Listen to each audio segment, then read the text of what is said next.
Hello students, welcome to the next lecture on the linear programming problem. Today I will explain you the concept of the degenerate solution.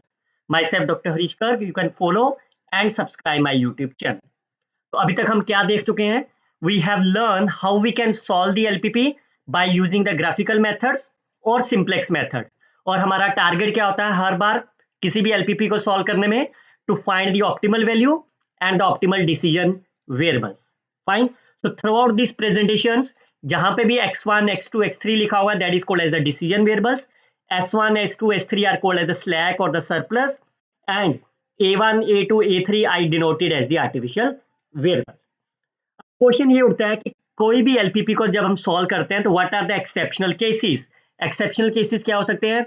Like when the unbounded solution exist, when the infeasible solution will be existence, और alternate solution कब exist करेगा उसका, and degenerate solution कब exist करेगा उसका. Fine. ये तीन lecture unbounded, infeasible and alternate solutions I already uploaded, तो आप मेरी प्लेलिस्ट देख सकते हो, optimization techniques in Hindi. Unbounded solution, infeasible solution, alternate solution already uploaded है. तो आज का लेक्चर है व्हेन यू कैन से कि कोई भी एलपीपी डीजेनरेट सॉल्यूशन कब एग्जिस्ट करेगा. अब पहली बात है कि डीजेनरेट होता क्या है. फाइन. तो पहले मैं उसकी डेफिनेशन दे देता हूं. किसी भी बेसिक फिजिबल सॉल्यूशन को डीजेनरेट तब कहेंगे अगर इन दोनों में से कोई भी एक प्रॉपर्टी सेटिस्फाइड हो जाए. पहली वन कि जब भी आप कोई भी ऑप्टिमल टेबल देखो, मैं वर्ड को ध्यान में रखिए, ऑप्टिमल टेबल. फाइन. और उस ऑप्टिमल टेबल में जो भी आपका बेसिक वेरिएबल है उसकी वैल्यू आपकी 0 आ जाए. और सेकंड, जब आप कभी भी लिविंग वेरिएबल को निकालो, लिविंग वेरिएबल हम कैसे निकालते थे? मिनिमम रेशियो करके. फाइन. अगर उसके बीच में टाई अप हो जाए then we can call as the degenerate solutions. For example, मान लो ये आपके पास टेबल है, तो टेबल नंबर 1 में आप देखो, क्या टेबल नंबर 1 आपका ऑप्टिमल सॉल्यूशन है? This the problem for the maximization. अगर ये मैक्सिमाइजेशन है तो ऑप्टिमल कब होगा? When Zj minus Cj must be greater than 0 और इक्वल टू 0. तो ये आपका ग्रेटर देन इक्वल टू 0 है. इसका मतलब ये सॉल्यूशन ऑप्टिमल है. And you can see final solution में आपके x1 की वैल्यू 0 आ गई. Fine.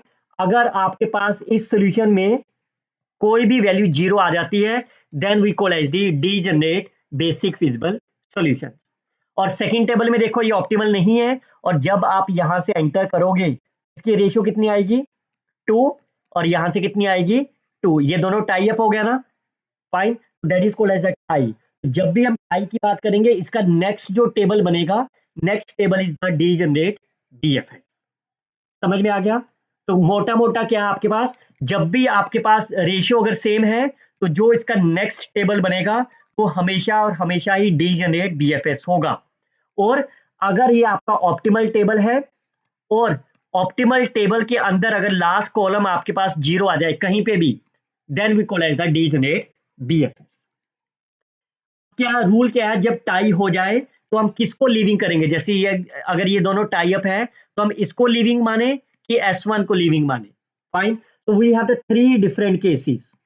Case number 1, when there is a tie between the two decision variables like x1 and x2, x3 and so on, or when there is a tie between the s1 and s2 and so on. like इस case में देखते हैं, यहां से आप enter करोगे तो minimum ratio क्या होगी?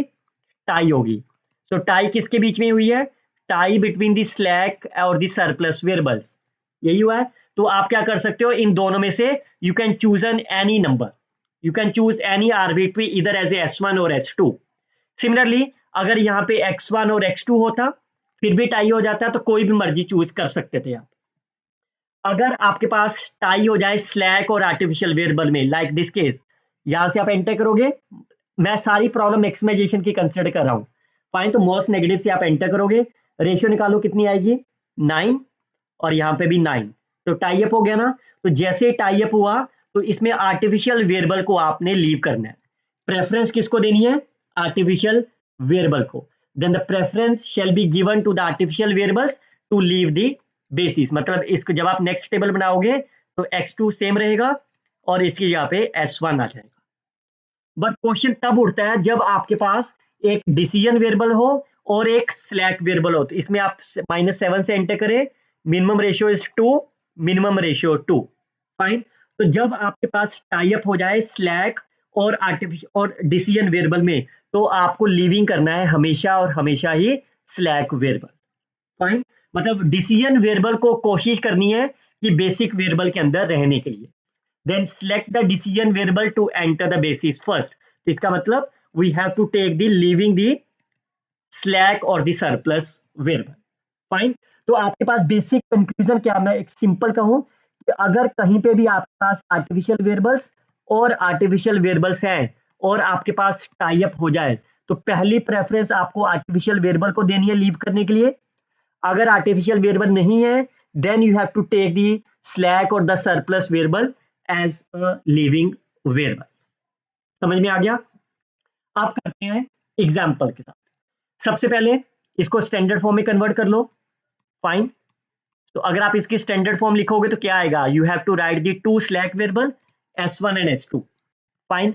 अब हम स्टार्ट करते हैं इसका simplex method. How many variables, there are the four variables x1 s2 s1 s2।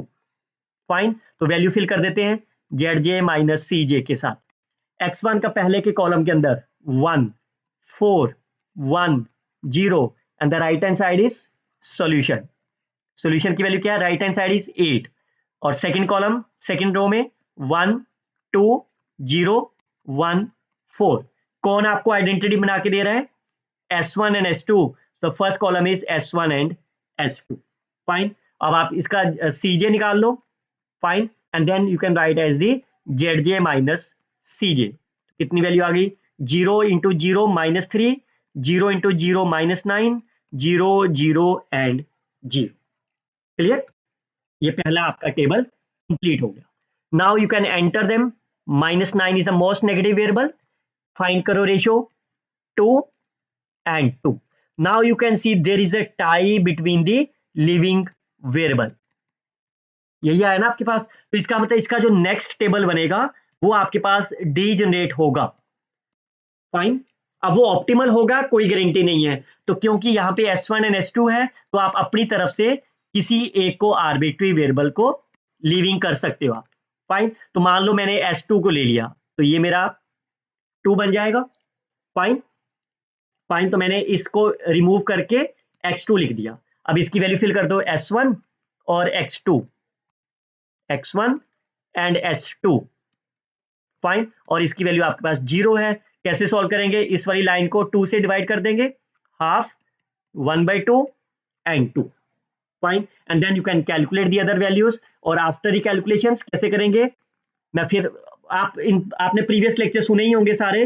Fine. तो आप इससे इजीली निकाल सकते हो। अब आप देखो, अब ये सॉल्यूशन डीजनरेट तभी गिना जाएगा अगर ये ऑप्टिमल है। क्या ये ऑप्टिमल है आपके पास? Yes, because all the values of the zj minus cj are my greater than equal to 0, therefore solution is optimal। तो आपके पास x1 की वैल्यू और x2 कितना आ गया, x1 तो है नहीं यहाँ पे 0, x2 की वैल्यू कितनी है 2 and the maximum of z is 18 is the right answer. क्या ये सॉल्यूशन आपका डीजनरेट है? बिकॉज आपके पास इस टेबल में 0 प्रेजेंट है ना। Yes, it is my degenerate DFS. Clear? बच्चों ध्यान रखो, अगर आपका फाइनल ऑप्टिमल टेबल मान लो यहाँ वैल्यू 10 होती, फिर ये डीजनरेट नहीं होना था। फाइन। चाहे आपका टाई अप हो गया है, फाइनल ऑप्टिमल टेबल के अंदर अगर फाइनल सॉल्यूशन में 0 आ गया, then only it is a degenerate solution. Fine. सिर्फ अगर टाई अप हो गया इसका मतलब ये नहीं है कि वो डीजनरेट होगा। ऑप्टिमल टेबल के अंदर आपको देखना है क्या वो डीजनरेट है कि नहीं। चलिए look at the next one. अब इसमें क्या करेंगे, दो इक्वालिटी है, you have to use the artificial variables. तो जैसे ही आप आर्टिफिशियल वेरिएबल लगाओगे, इधर you can solve the problem by big M method और by using the two phase method. ऐसे ही तो करेंगे ना। तो मान लो मैं इस सम को बिग एम से सॉल्व करता हूं, तो मैंने आर्टिफिशियल वेरिएबल ऐड करा a1 a2 और minus M a1 minus M a2 add कर दिया। अब आप कितने number of the decision variables है 5, तो 5 वेरिएबल से आपने ये वैल्यूज फिल कर दी। पहले कॉलम में 1 2 0 एंड सो। क्लियर? अब इसकी वैल्यू निकालते हैं। सीजे कितना आपका 2 3, x3 will be 10 minus M value निकाल दो। इसकी वैल्यू माइनस एम है, A2 is also minus M, तो निकालो कितनी वैल्यू आ गई, माइनस एम माइनस 2, अगली value minus M minus 3, minus 3m minus of 10 and the last is minus 3m. Fine. m क्या होता है big M के अंदर, is a very large positive value, very large positive value. So you can assume the value is my 10,000. तो most negative क्या हो गया आपका, minus 3 minus 10 is a most positive value. तो रेशियो निकालो, रेशियो is my same. तो tie up हो गया ना, तो जैसे टाई अप हुआ है तो आपको किसको प्रेफरेंस देनी है, आर्टिफिशियल वेरिएबल को, तो यहां दोनों आर्टिफिशियल है, चॉइस आपकी है, किसी को भी दे दो आप। फाइन, तो लेट्स से मैंने आपको A2 को लीव कर दिया। फाइन, अब इसकी वैल्यू फिल कर दो। अब A2 को लीव करा है तो A2 की वैल्यू लिखने की जरूरत नहीं है आपको, 1 0 x3 1 0 और इसकी वैल्यू क्या होगी 0 0। इस पूरी लाइन को बॉक्स वाले एलिमेंट से डिवाइड कर दो, 1 0 1। फाइन, ये बाकी वैल्यूज निकाल लो आप, तो इसको 2 से मल्टीप्लाई करके माइनस कर दें। फाइन, 2 से मल्टीप्लाई करके माइनस, 2 से मल्टीप्लाई करके minus and it will be 0। Clear. और इसी तरह से इसको 3m प्लस 10 से मल्टीप्लाई करो, 3m प्लस 10 से मल्टीप्लाई करो इसको और उस ऊपर ऐड कर दो, you will get the result as here. क्या ये सोल्यूशन आपका डीजेनरेट है, 0 आ गया यहाँ पे, लेकिन क्या ये ऑप्टिमल है, अभी ऑप्टिमल नहीं है ना ये, तो अभी इसको डीजेनरेट सॉल्यूशन नहीं बोल सकते हम।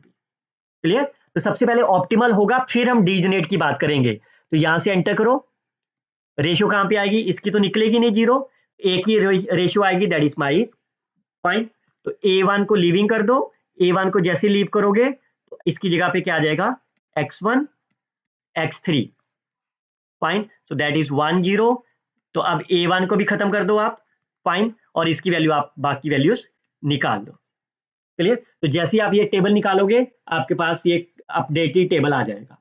क्लियर। अब यहाँ पे फिर से 0 है सॉल्यूशन में, क्या ये सॉल्यूशन आपका ऑप्टिमल है, यस ऑप्टिमल हो गया ना, because ZJ minus CJ is my greater than 0। तो आपका फाइनल आंसर क्या हो गया, x1 x2 x3। x1 का आंसर कितना है इस टेबल में, 0, x2 तो है ही नहीं है 0, x3 will be my 1 and the Z value is my 10 is the solution. क्या ये सॉल्यूशन डीजेनरेट है, बिल्कुल है, क्योंकि इसका final, this a final table, final table में राइट हैंड साइड पे 0 प्रेजेंट है। Fine, so yes this solution x0 x1 0 x2 0 x3 is equal to 1 is my degenerate BFS solution. Fine. Okay, these 3 questions are exercise for you. You can check whether they are degenerate solutions or not. Fine. अगर बच्चों आप मेरी university में हो और अगर आप मेरे से मिलना चाहते हो, you are most welcome to visit my office and discuss the optimization or any of the mathematical course. Most welcome student at any time. We will see the next lecture on the unrestricted variable very soon. Till then, you can share this video with your friends, like and comment on the videos. Best of luck, students. Happy learning.